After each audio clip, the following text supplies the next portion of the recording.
ओम शांति। आज 18/6/24 प्रात मुरली ओम शांति बाप दादा मधुबन।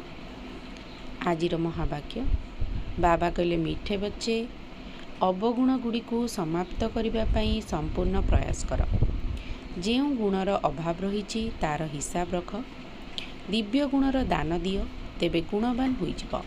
आज प्रश्न गुणवान हेबापाई प्रथम श्रीमत कौन मिली?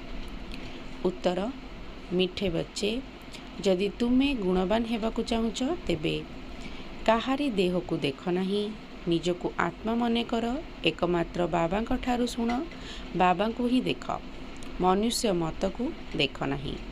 देह अभिमान बसीभूत होई एभली कौनसी कार्य कर नहीं जहाद्वारा बाबा एवं ब्राह्मण कुलर नाम बदनाम हेब।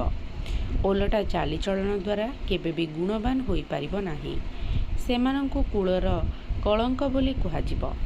धारणा पाई मुख्य सार देह अभिमानर बसीभूत हेबा द्वारा निश्चित भावरे पापकर्म होइथाए।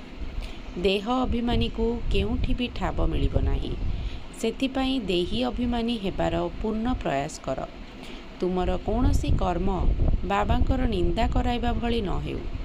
भितरे थिबा सबु बेमारी अर्थात दोष दुर्बलता को सत्यता पूर्वक बाबा को शुणाइबाकु हेब। कौनसी भी अवगुण को लुचाइबा उचित नुहे।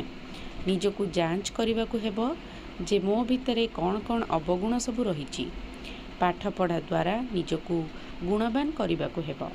आजिर वरदान विनाशी एवं राजकीय इच्छा गुड़िकरु मुक्त रही सेवा करुथिबा निस्वार्थ सेवाधारी हुआ।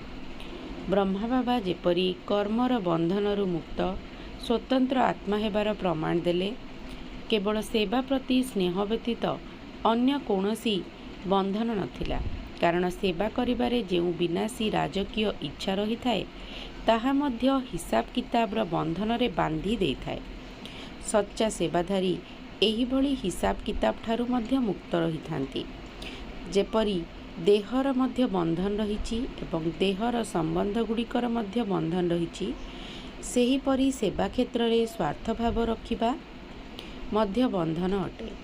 तेणु एही भली बंधन ठारू बा राजकीय हिसाब किताब ठारू मध्य मुक्त निस्वार्थ सेवाधारी हो। आजिर स्लोगान निजर प्रतिज्ञा गुड़ी को फाइल भितरे रख नहीं, फाइनाल अर्थात संपूर्ण हुई देखाओ। ओम शांति।